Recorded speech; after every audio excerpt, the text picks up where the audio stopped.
قرأ الفاتحة. بسم الله الرحمن الرحيم. الحمد لله رب العالمين.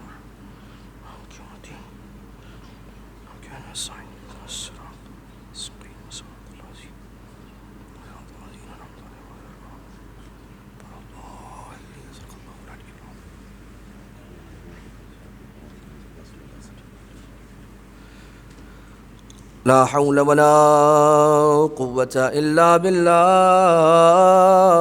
العلي العظيم. حسبنا الله ونعم الوكيل، نعم المولى ونعم النصير. أعوذ بالله من الشيطان اللعين الرجيم. بسم الله الرحمن الرحيم. حمدا لك يا ذا الجود والإحسان والفضل والطول والامتنان، وصلاة وسلاما على من لا ينطق عن الهوى إن هو إلا وحي يوحى. حبيب قلوبنا وشفيع ذنوبنا وطبيب نفوسنا، مولانا ومولى الثقلين، جد الحسن والحسين، أبي القاسم المصطفى محمد.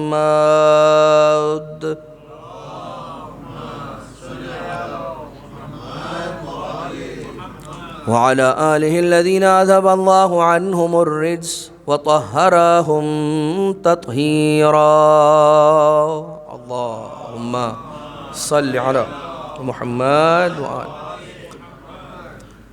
لا سيما على الإمام المنتظر والحجة الثاني عشر، واللعنة الدائمة الباقية على أعدائهم ومنكري فضائلهم ومصائبهم وغاصبي حقوقهم من الأزل إلى قيام يوم الدين. أما بعد، فقد قال سيدنا ومولانا أبو الحسن أمير المؤمنين علي بن أبي طالب عليه السلام في الدعاء الكميل: لا يمكن الفرار من حكومة صلوات. اللهم صل على محمد وآل محمد. مجلس ایصال ثواب کا بھی عنوان ہے، شب جمعہ بھی ہے۔ شب جمعہ وہ رات ہے کہ جس رات کے آداب میں یہ آداب ہیں کہ اس میں دعا مانگنے کا خاص اہتمام کرنا چاہیے، یعنی ایک خاص وقت ایسا ہونا چاہیے کہ اس میں انسان بیٹھ کر پروردگار عالم کی بارگاہ میں اپنی حاجتوں کو پیش کرے۔ تو شب دعا، شب تذکرہ موت، اپنی موت کو یاد کرنے کی رات شب جمعہ، اور اپنی موت کو یاد کرنے کے ساتھ ساتھ جو اپنے مرحومین ہیں انہیں بھی یاد کرنے کی رات شب جمعہ۔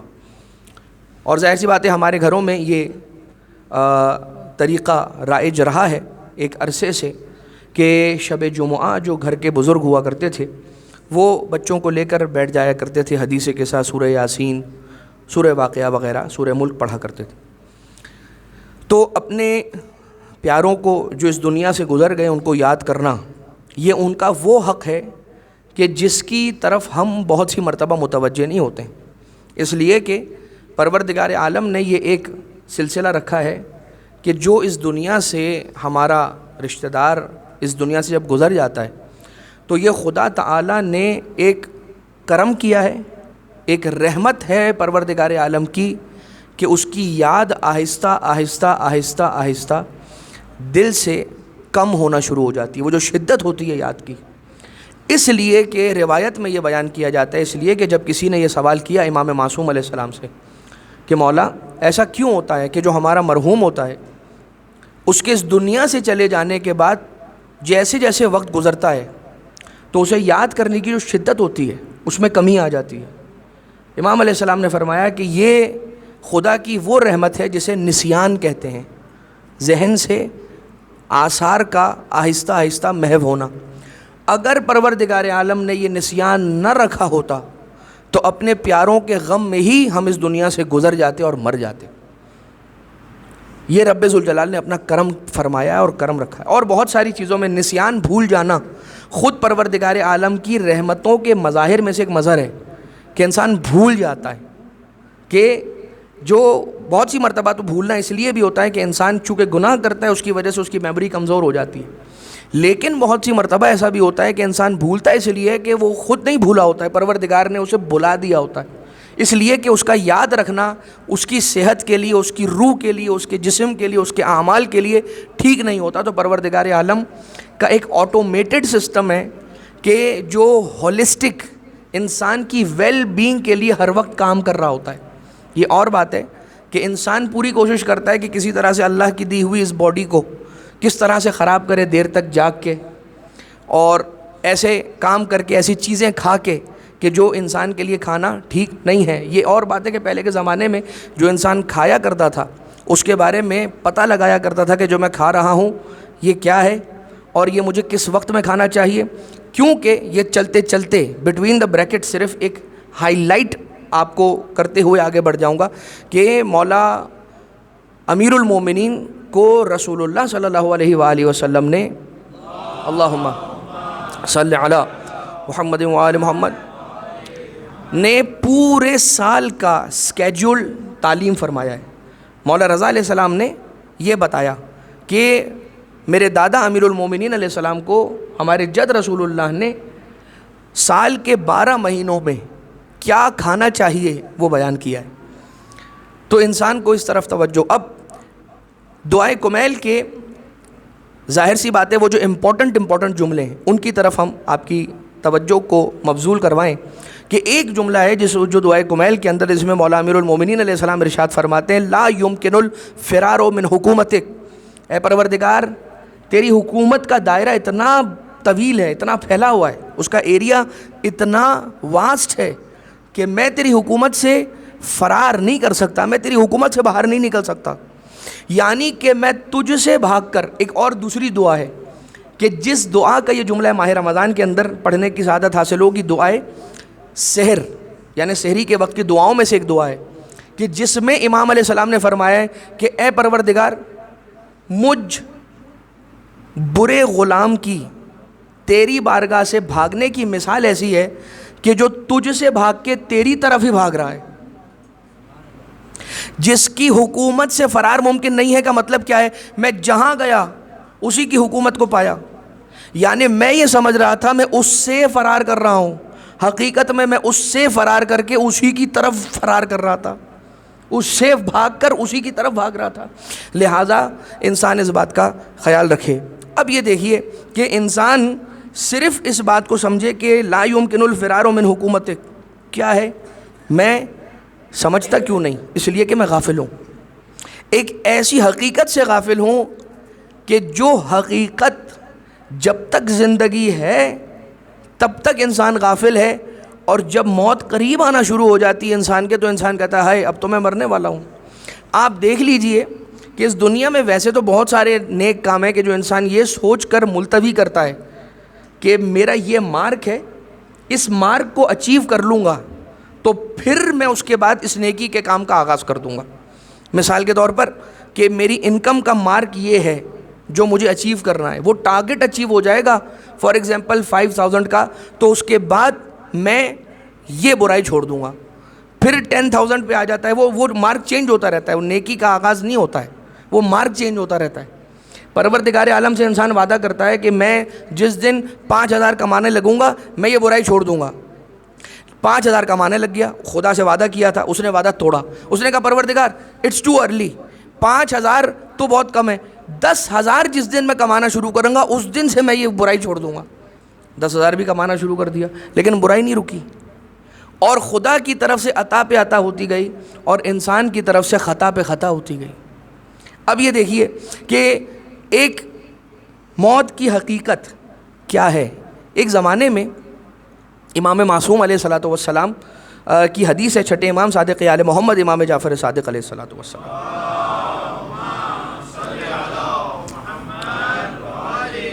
بہار الانوار میں یہ حدیث ہے.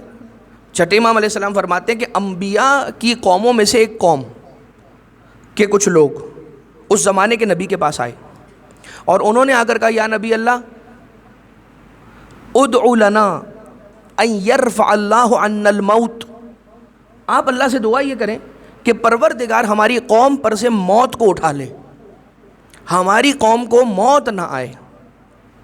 یعنی کہ انسان جو سوال کرے گا اس کا جواب آل محمد علیہ السلام کی ٹیچنگز میں مل جائے گا۔ کسی کے ذہن میں اگر یہ سوال رہا ہو کبھی کہ کوئی ایسی قوم ہے، رہی ہے ہسٹری میں کہ جسے موت نہ آتی ہو، تو جواب ہے yes, it existed in the history. اور آن دا پیجز آف یہ حدیث کی جو کتابیں ہیں اس کے اوپر لکھا ہوا ہے کہ امام علیہ السلام نے فرمایا کہ اس نبی نے دعا کی پروردگار سے، پروردگار عالم نے اس قوم کے لوگوں کو موت دینا روک دی۔ اب کیا ہوا؟ لوگ بڑھنا شروع ہوئے، اس لیے کہ سلسلہ آگے تو بڑھ رہا ہے لیکن پیچھے سے سلسلہ رک نہیں رہا، یعنی آنے والوں کی تعداد بڑھ رہی ہے، جانے والوں کا کوئی اتا پتہ نہیں ہے۔ اب ہونے یہ لگا کہ جو شخص اپنے گھر سے نکلتا تھا وہ اپنے کام پر نہیں پہنچتا تھا، اس لیے کہ اسے جا کے پہلے اپنے بوڑھے باپ کی خدمت کرنی ہے، پھر اپنے بوڑھے دادا کی خدمت کرنی ہے، پھر اپنے بوڑھے پردادا کی خدمت کرنی ہے، اور یہ ساری کی ساری ذمہ داریوں کو ادا کرنے کے بعد وہ جا رہا ہے اپنے کام پر، تو کام میں خلل آنا شروع ہوا۔ کیا ہونا شروع ہوا؟ جب موت اموات ہونا رک گئی، جب موت کو پروردگار عالم نے قوم پر سے اٹھا لیا، تو اس علاقے میں تعمیرات اور کنسٹرکشن مشکل ہو گیا کرنا، اس لیے کہ لوگ اتنے ہو گئے کہ اب مزید جگہ باقی نہیں رہی، اور لوگ زیادہ ہو گئے، تعمیر ہونا بند ہو گئی، یہاں تک کہ وہ لوگ اتنا فیڈ اپ ہو گئے زندگی سے، اس قوم کے لوگ اتنا اکتا گئے زندگی سے کہ اس قوم کے بزرگوں نے اور بڑوں نے آ کر کہا کہ اے نبی خدا، جو آپ سے دعا کی گئی تھی، جس کسی نے بھی یہ دعا کی تھی، آپ اسے معاف کر دیں، اور جو ہماری پچھلی حالت تھی اس حالت پر کیا ممکن ہے کہ آپ ہمیں اللہ سے دعا کر کے واپس پلٹا دیں؟ اس کے معنی یہ ہوئے کہ موت سٹیگننٹ ہے، موت سٹیگننسی کا نام نہیں ہے، یعنی انسان رک جائے، یہ موت نہیں ہے۔ موت ہے ترقی کا نام، موت ہے ڈیولپمنٹ کا نام۔ بالکل ویسے ہی کہ جیسے میں اس وقت تک پروموٹ نہیں ہوں گا اگلی کلاس میں جب تک میں پچھلی کلاس چھوڑوں گا نہیں۔ میں یہ کہوں کہ مجھے کلاس 2 بہت پسند ہے اور مجھے کلاس 2 سے آگے جانا ہی نہیں ہے، تو کہیں گے کہ قبلہ 2 کو چھوڑیں گے تو 3 میں جائیں گے، 3 کو چھوڑیں گے تو 4 میں جائیں گے، 4 کو چھوڑیں گے تو آگے آپ کا ترقی کا سفر ہوگا۔ بالکل اسی طرح سے جس طرح سے بیج، اگر ہم یہ کہیں اے بیج، اگر بیج کو طاقت مل جائے، اگر بیج کو بازو مل جائے، بیج کو پاور مل جائے، بیج کو زبان مل جائے، اور ہم یہ کہیں بیج کو پکڑ کے اٹھائیں اور جیسے اسے زمین کی طرف لے جانا شروع کریں، وہ اس میں سے آوازیں آنے شروع ہو جائیں، اس میں سے چیخ و پکار کی اور صداؤں کی آوازیں آنا شروع ہو جائیں، مجھے مت دفناؤ، مجھے مت زمین میں ڈالو، مجھے مت گاڑو، مجھے مت سورج کے نیچے چھوڑو، تو ہم اس بیج سے یہی کہیں گے کہ اے بیج، اگر تو نے ساری زندگی بیج ہی رہنا ہے تو میں تجھے کسی ایک جگہ پر شیلف کے اوپر رکھ دیتا ہوں، بک ریک کے اوپر رکھ دیتا ہوں، کسی لکڑی کے ٹکڑے پہ رکھ دیتا ہوں، الماری کے اندر، سیف کے اندر رکھ دیتا ہوں، وہاں پہ تو محفوظ تو رہے گا، مگر تیری ترقی نہیں ہوگی۔ اگر چاہتا ہے کہ تیری ترقی ہو تو تجھے مٹی کے نیچے دفن ہونا ہوگا۔ جب تو دفن ہوگا تو اس کے بعد تجھ میں سے وہ کوپل پھٹے گی کہ جو ایک سٹیم بنے گی، وہ سٹیم مضبوط ہوگی، اس میں پتے لگیں گے اور ان پتوں میں پھر برانچز لگیں گی اور ان میں پھل لگیں گے، کسی میں پھول لگیں گے، کسی کے اندر سبزیاں لگیں گی جو لوگوں کو فائدہ پہنچائیں گی۔ لہٰذا انسان یہ سمجھتا ہے کہ موت برائی ہے، خدا یہ کہہ رہا ہے موت اچھائی ہے۔ It depends upon how you look towards it, کس ڈائریکشن سے اور کس نظریے سے ہم اسے دیکھتے ہیں۔ لہٰذا لا یمکن الفرار من حکومت، ایک پروردگار تیری حکومت سے فرار نہیں ہے۔ اگر چلے ہم اس کو بات کو آگے بڑھاتے ہیں، امام سرکار امیر المومنین علیہ السلام نے یہ فرمایا ہے کفا بالموت موعظن، کہ موت سے بڑا کوئی واعظ نصیحت کرنے والا نہیں ہے۔ سب سے بڑا اس دنیا میں نصیحت کرنے والا جو ہے نا وہ ہے موت۔ انسان یہ کہتا ہے کہ نہیں کرو، مت کرو، مرنا ہے نہیں مرنا ہے، یہ کام نہیں کرو، مرنا ہے نہیں مرنا ہے۔ یہ اور بات ہے کہ انسان کو دنیا کی رنگینیاں اور اس دنیا کے مٹیریلسٹک سسٹم میں رہنے کی وجہ سے وہ جو گرد ہے وہ اتنا انسان کے چہرے پر اور اس کی چشمے پر اور اس کے آنکھوں پہ ایسے لگ جاتی ہے کہ انسان بھول جاتا ہے اور وہ کچھ کرتا ہے جس سے دیکھنے والا، سننے والا، آبزرو کرنے والا یہ کہتا ہے آنے تو جو ایم کرے چھے جیم انہیں مروانو جو نہ تھی.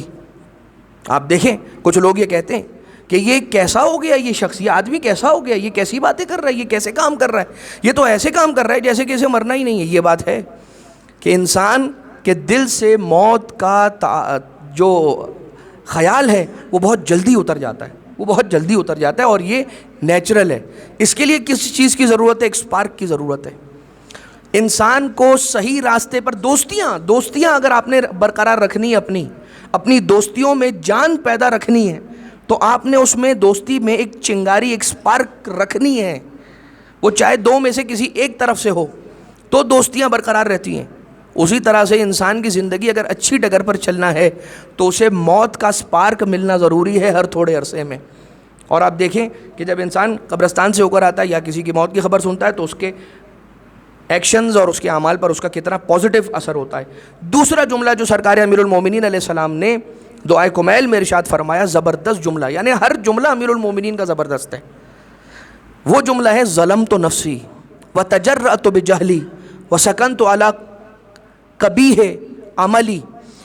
اے اللہ میں اقرار کرتا ہوں کہ میں نے اپنے نفس پہ ظلم کیا. یعنی یہ وہ والی بات ہے کہ آئی کنفیس، میں نے ہاتھ اٹھا دیے پروردگار، میرے پاس تیرے سوا، یعنی یہ سارے کنفیشنز ہیں. لا یمکن الفرار من حکومتک از اے کنفیشن. لا یمکن الفرار من حکومتک کا مطلب کیا ہے؟ اے پروردگار میں نے دیکھ لیا ہے کہ مجھے تیری قدرت نے چاروں طرف سے گھیر لیا ہے، میں تیری قدرت میں ہوں. وہ جو نہیں کہتے جب کسی کو گھیرے میں لے لیا جاتا ہے گرفتار کرنے کے لیے، اریسٹ کرنے کے لیے، تو وہ جو اعلان کیا جاتا ہے مائک پہ، وہ کیا کیا جاتا ہے؟ آگاہ ہو جاؤ تمہیں پولیس نے چاروں طرف سے گھیر لیا ہے. پروردگار عالم کی حکومت کی باؤنڈری نے ہمیں چاروں طرف سے گھیرا ہوا ہے. چاروں طرف سے نہیں، 6 جہات ہیں.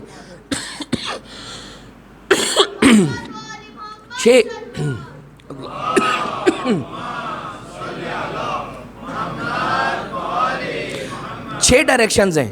6 ڈائریکشن سے پروردگار عالم کی رحمت نے ہمیں گھیرا ہوا ہے. تو ظلمت نفسی وتجرأت بجہلی، اور اے پروردگار میں کنفیس کرتا ہوں ایک اور چیز کا، ایک اور بات کا، اور وہ کنفیشن یہ ہے کہ میں نے جرأت کی، بڑی جرأت کی میں نے. لیکن وہ جو جرأت تھی تیرے خلاف اٹھ کھڑے ہونے کی، وہ جو جرأت تھی نا بجہلی، وہ میری جہالت کی وجہ سے تھی. میں نے جان بوجھ کے تکبر میں نہیں کیا کچھ، لہذا تم مجھ سے ناراض نہ ہونا.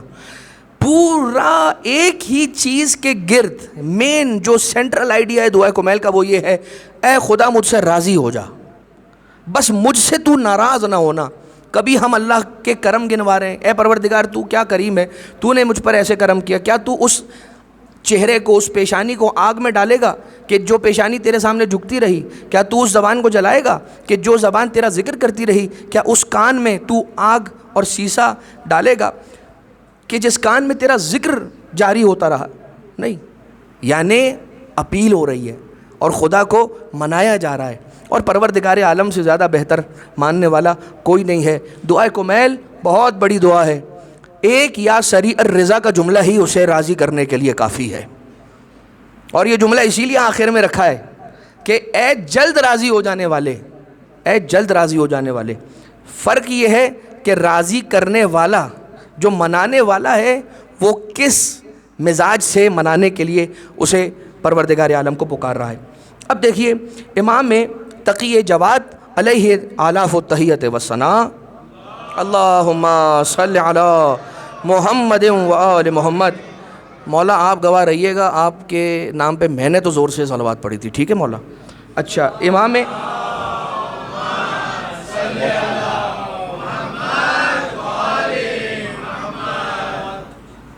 مولا کیا فرماتے ہیں؟ ظلمت نفسی، میں نے اپنے نفس پہ ظلم کیا. نفس کیا ہے؟ نفس امام فرماتے ہیں الدنیا سوقن ربحا فیہا قوم و خسر آخرون. دنیا ایک بازار ہے، دنیا ایک مارکیٹ ہے. امام علیہ السلام، امام معصوم جو ہوتا ہے نا، معصوم، اسے کوئی پڑھا نہیں سکتا، یہ بات یاد رکھیے گا۔ امام کے معجزوں میں جو سب سے بڑا معجزہ ہے وہ ان کا علم ہے، جس کا کوئی اس کائنات میں مقابلہ نہیں کر سکتا، علم امام۔ امام تقی علیہ السلام فرما رہے ہیں کہ دنیا ایک بازار ہے، اس بازار میں کچھ فائدے کا سودا کرتے ہیں، باقی سارے خسارے کا سودا کر کے چلے آتے ہیں دنیا سے۔ اب سودا کس چیز کا ہے؟ چاول کا سودا، آٹے کی بوریوں کا سودا ہے، ویجیٹیبلز کا، فروٹس کا سودا ہے، یا مثال کے طور پہ یہاں جو رائج ہے بالوں کا سودا ہے؟ کس چیز کا سودا ہے کہ جو سودا ہوا اتنے میں سودا ہوا تو فائدے کا سودا، اتنے میں سودا ہوا تو گھاٹے کا سودا؟ کس چیز کا سودا ہے؟ یا مثال کے طور پہ میں نے سلور خرید کے رکھا تھا تو یوں ہو گیا، اور میں نے گولڈ خرید کے رکھا تھا اور یوں ہو گیا، اور ڈالر کا کچھ پتہ نہیں، جو بھی ہے۔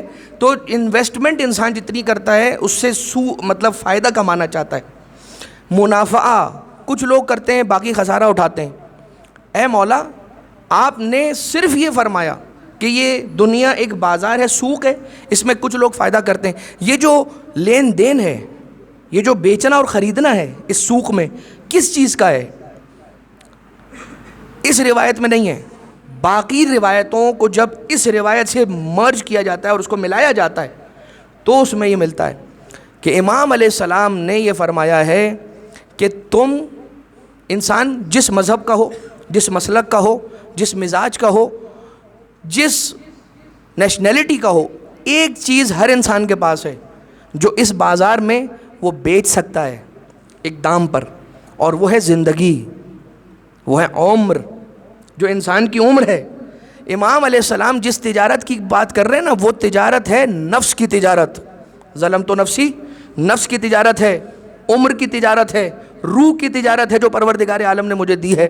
اب امام علیہ السلام نے فرمایا کہ دیکھو یہ تمہیں دے دیا گیا ہے، دنیا میں مارکیٹ میں بھیج دیا گیا ہے ایک چھوٹی سی ٹرانزیکشن کرنے کے لیے، وہ ٹرانزیکشن جب صحیح سے ہو جائے گی ہم تمہیں واپس بلا لیں گے، لیکن یہ بات یاد رکھنا کہ یہ جو چیز ہم نے تمہیں بیچنے کے لیے دی ہے یہ نقصان اور گھاٹے میں بیچ کر نہیں آنا۔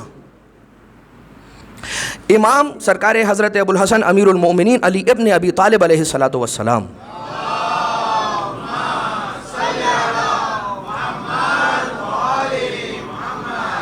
مولا ارشاد فرماتے ہیں کہ تمہاری نفوسکم مرہونتن باعمالکم، تمہارے جو نفس ہے نا، ہمارے نفس، ظلمت نفسی، تمہارے نفس، تمہاری روحیں، تمہاری خودی، تمہاری باڈی، تمہاری عمریں مرہون ہیں۔ مرہون یعنی کہ گروی ہیں۔ اب گروی ہیں کس چیز کے عوض؟ وہ چیز جس چیز کے عوض گروی ہیں میں اپنی عمر دے کے وہ چیز واپس لے لوں گا۔ مطلب کیا ہوا؟ میں نے مورگیج پہ گھر لیا، اور مورگیج کے لیے جو جیولری گھر میں ہوتی ہے، جو سونا ہوتا ہے، وہ انسان عموماً زمین خریدنے کے لیے، گھر خریدنے کے لیے اس کو لگاتا ہے، تو لوگوں کی سیونگز ہوتی ہیں تو کل ہم گھر خرید سکیں مثال کے طور پر۔ اب انسان نے اپنا جیولری اور جو جواہرات تھے اس کو گروی رکھوایا اور گھر لیا، گھر لے لیا۔ اب آہستہ آہستہ آہستہ آہستہ پیسے پے آف کر کے اسے واپس کیا لینا ہے؟ واپس کیا لینا ہے؟ وہ جو ایک پوٹلی اس نے وہاں رکھوائی ہے گروی جس شخص نے کیا ہے، اس سے وہ پوٹلی واپس لینی ہے۔ اب کوئی ایسا شخص ہوگا جو یہ مان لے کہ جو تم نے 10 کلو کی پوٹلی دی تھی اب وہ تمہیں 8 کلو کی پوٹلی واپس ملے گی، 10 کلو کی واپس نہیں ملے گی۔ کوئی کہے گا کہ 2 کلو تو دور کی بات ہے، 1 گرام نہیں چھوڑوں گا میں اپنا، میرے ماں باپ نے اور ان کے والدین نے اور یہ پرکھوں نے ہمارے بہت محنتیں کر کے سب کمایا ہوا ہے، یہ ایسے ضائع کرنے کے لیے تھوڑی ہے، اور محنت کر کے جو اس کی قیمت ہے وہ تو تمہیں ادا کی جا رہی ہے۔ تو جو تمہارے پاس چیز گروی رکھوائی ہے، جو رکھوایا ایگزیکٹلی وہ واپس ملے۔ مولا امیر المومنین فرما رہے تمہارے نفس جنت کے عوض گروی ہے، اس سے کم پہ اپنے نفس کا سودا نہ کرنا۔ تمہارے نفس جنت کی قیمت کے عوض گروی رکھیں اللہ کی بارگاہ میں، اس سے کم پہ راضی نہ ہونا۔ اس کے معنی یہ ہوئے کہ امیر المومنین بتا رہے ہیں کہ تمہارے نفس کا یہ پوٹینشل ہے کہ اگر تمہیں دنیا میں بھیجا گیا ہے تو تم واپس نہیں آؤ گے، مگر یہ کہ جنت لے کے واپس آؤ گے دنیا سے۔ اور وہ شخص گھاٹے میں ہے، خسارے میں ہے جو جنت سے کم پہ راضی ہو گیا۔ اور جنت سے کم پہ راضی ہونے پہ مطلب کیا ہے؟ مطلب یہ ہے اللہ دل ہو رہا تھا وہ گناہ کرنے کا، کر لیا، آواز آ رہی تھی اندر سے کہ یوں کر لو تو کر لیا، تو کیا گیا؟ وہ گیا جو میرے نفس کی حقیقی قیمت تھی۔ لیکن عزیزان محترم، یہ بات تو ہمارے اور آپ کے لیے ہے کہ جو نفس کا سودا جنت کے عوض کرتے ہیں، وہ اور تھا جو ایک نیند سویا مرضی الہی کو خرید لیا۔ اس کا سودا ایسا تھا کہ جیسا سودا کائنات میں اور کسی نے نہیں کیا، کہ جب سویا ہے تو اپنے نفس کی بات، تو نفس علی ابن ابی طالب کی بات بہت بڑی ہے، بہت دور کی بات ہے، بہت اونچی بات ہے۔ صرف علی کی ایک رات کی کچھ لمحوں کی نیند کا یہ عالم ہے کہ جو مرضی رب ذوالجلال کو خرید سکتی ہے، اس علی کی کیا بات ہوگی؟ لہٰذا یہ بات ہے۔ اب یہ بات یاد رکھیے گا کہ اپنے نفس پر جو انسان، میں نے اپنے نفس پر ظلم کیا، لیکن وہاں پہ سب ریکارڈ ہو رہا ہے۔ اگر کسی شخص نے کوئی نیکی کی ہے وہ وہاں پر ریکارڈڈ ہے، برائی کی ہے وہاں پہ ریکارڈڈ ہے، اور اتنی ایچ ڈی اور 4K اور 8K اور الٹرا ایچ ڈی اور نہیں معلوم کون کون سی جو دنیا کی بڑی heavy detailed, most detailed technologies ہیں نا ڈسپلے کی، اس سے بھی زیادہ، اس لیے کہ الیوم نختم علی افواہہم وتکلمنا علی ایدیہم وتشہد ارجلہم بما کانوا یکسبون۔ اس دن منہ پر لگ جائیں گے تالے، آنکھ خود بتائے گی کہ کیا دیکھا، کان خود بتائیں گے کیا سنا، ہاتھ خود بولیں گے کہ کیا کیا، اور پاؤں خود کہہ کے بتائیں گے یہ یہاں یہاں گیا اور اس نے یوں یوں کام کیا۔ بس اذان محترم، ایک شخص تھا، میں جو ریکارڈ ہو رہی ہے بات اس کے لیے عرض کر رہا ہوں، ایک امیر المومنین علیہ السلام کے در پہ جانے والا زائر تھا سرکار امیر المومنین کی بارگاہ کا۔ وہ چلا اپنے ملک سے، روڈ بارڈر سے اس نے جیسے ہی عراق کی بارڈر پہ آیا، امیگریشن وغیرہ کے جو مراحل تھے اس کو کراس کرنے کے لیے، وہاں پر ظاہر سی بات ہے کانسٹیبلز ہوتے ہیں، ایک کانسٹیبل اس کو ٹکرایا۔ اب وہ ظاہر سی بات ہے کہ امیر المومنین علیہ السلام کے ماننے والوں میں نہیں تھا، یعنی کہ اس کا تعلق امام کے سیکٹ اور مسلک سے نہیں تھا۔ جب اس نے سنا کہ او یہ جا رہا ہے علی کی زیارت کے لیے، اسے فوراً روکا، کہا سامان کھول دو، یہ سب بکھیر دو، مثال کے طور پر تمہاری ڈیپ سکیننگ ہوگی، تمہارا پورا باڈی چیک ہوگا، سب کچھ ہوگا، سنفنگ ہوگی، سارا کچھ ہوگا، تمہارا سارا ایک ایک سامان کھول کے دیکھا، اب کا اس میں سے کچھ نکلا نہیں، تو اسے برے برے القاب سے پکارنا شروع کیا۔ پھر مزید اس سے بھی کام نہیں بنا، اس پہ بھی اس نے صبر کیا تو اسے مارا۔ جب یہ برداشت سے باہر ہو گئی بات، تو یہ جو ظاہر تھا نا، اس نے بولا کہ تم جانتا ہے نا میں امیر المومنین کے پاس جا رہا ہوں، اب کچھ بھی نہیں ہے، میرا تمہارا معاملہ نہیں ہے، اب یہ مسئلہ ہے امیر المومنین کا، اور میں شکایت کروں گا تمہاری جو تم نے میرے ساتھ کیا، what ever you have done in this evening with me, اب یہ میں امیر المومنین علیہ السلام سے کہہ دوں گا، اب میں ان سے شکایت کروں گا تمہاری۔ کہا ہاں جس سے شکایت کرنی ہے کر دو، جاؤ۔ وہ وہاں سے چلا، نجف آیا، نجف آ کے زیارت کی نہیں معلوم، دل بھرا ہوا ہوگا، زری سے لپٹ کر رونے لگا، بہت رویا۔ جب رویا تو ایک مرتبہ خواب میں اس کی آنکھ لگ گئی رو رو کے، امیر المومنین علیہ الصلوۃ والسلام کو دیکھا، سرکار امیر المومنین علیہ السلام نے کہا اسے معاف کر دے۔ آنکھ کھلی، زری کو پکڑ کر کہنے لگا مولا یہ اس نے ایسے کیا، آپ کا ظاہر ہوں میں، آپ کا ظاہر، چھوٹا آدمی نہیں ہوں میں، یہ اپنے الفاظ میں کہہ رہا ہوں۔ پھر اگلے دن آیا، پھر خواب میں مولا کو دیکھا، مولا نے کہا معاف کر دو۔ تیسرے دن جب یہی ہوا تو اس نے پوچھ لیا مولا سے کہ یا امیر المومنین ایسے کو معاف کرنے کا کہہ رہے ہیں، وہ ڈیزرو کرتا ہے؟ کہا دیکھ اس کا ایک حق ہے میری گردن پر، اور وہ حق یہ ہے کہ وہ اپنے سارے کے سارے شاہی پروٹوکول کے ساتھ ایک دن میرے حرم کے دور سے جا رہا تھا، اسے دور سے میرے حرم کا گنبد دکھا، صرف اس نے اپنے سارے کانوائے کو روکا، اپنی سواری سے اترا، میرے حرم کا رخ کیا، سیلیوٹ کیا اور اپنی سواری پہ بیٹھ کے چلا گیا۔ یہ اس کا وہ حق ہے کہ جو علی کی گردن پر ہے، اور اس کا حق جب علی کی گردن پر ہے علی کو چکانے دے، اسے معاف کر دے، پھر علی جانے وہ جانے۔ واپسی پر گیا، اسی بارڈر سے اسی کانسٹیبل سے ملا، اسے بتایا یہ ہوا ہے، وہ رونے لگا، کہا کہ میں اب تک گمراہی میں تھا، مجھے معلوم ہی نہیں تھا کہ میں اس کی بارگاہ میں جانا چاہیے تھا کہ جو اتنے عمل پر بھی نظر رکھتا ہے۔ اور پھر مولا کائنات علیہ السلام کے ماننے والوں میں ہو گیا، ہر عمل ریکارڈ ہوتا ہے۔ روایت ہے امیر المومنین علیہ السلام کی 6 چیزیں ہیں کہ جو انسان کے مرنے کے فوراً بعد اسے کام دینا شروع کر دیتی ہیں. وہ قرآن جس سے وہ تلاوت کیا کرتا تھا، وہ اولاد کہ جو ولد صالح ہے، کہ جو مرنے کے بعد، باپ کے مرنے کے بعد نیک کام کرتی ہے، اور وہ نیک سنت کہ جو انسان جس کی بنیاد ڈال گیا. مثال کے طور پر وہ پہلا شخص کہ جس نے سبیل حسین لگائی ہوگی، حسین مولا کے نام پہ پانی پلایا ہوگا، آج تک سبیل لگ رہی ہے، تو اس پہلے شخص کو ثواب مل رہا ہے مسلسل، جس نے پہلی بار سبیل لگائی تھی. اسی طرح سے ظاہر سی بات ہے ایصال ثواب کی مجلس ہے، جس شخص کی کا حق ہے کہ بیان کیا جائے کہ ہم جس مسجد میں بیٹھے ہیں اس کی بنیاد رکھنے والے وہ مرحوم کے جن کی آج ایصال ثواب کی مجلس ہے. جب تک یہاں ہوتا رہے گا عمل، نماز، دعا، مجلس، اس مرحوم کو ثواب ملتا رہے گا. پروردگار عالم سے دعا ہے کہ بار الہ ہمارے گناہان کبیرہ و صغیرہ سے درگزر فرما، ہم سب کو سرکار صاحب الامر علیہ الصلوۃ والسلام کے ماننے والوں میں شمار فرما. پروردگارہ تجھے واسطہ ہے محمد و آل محمد علیہ السلام کا جتنے مریض الاحوال مومنین اور مومنات ہیں تمام کی مرض کو دور فرما. ایک سورہ فاتحہ کی تلاوت کی گزارش ہے مرحوم محمد رفیق رحمۃ اللہ کے ایصال ثواب کے لیے. بسم اللہ الرحمن الرحیم، الحمد للہ رب العالمین الرحمن الرحیم مالک یوم الدین، ایاک نعبد و ایاک نستعین.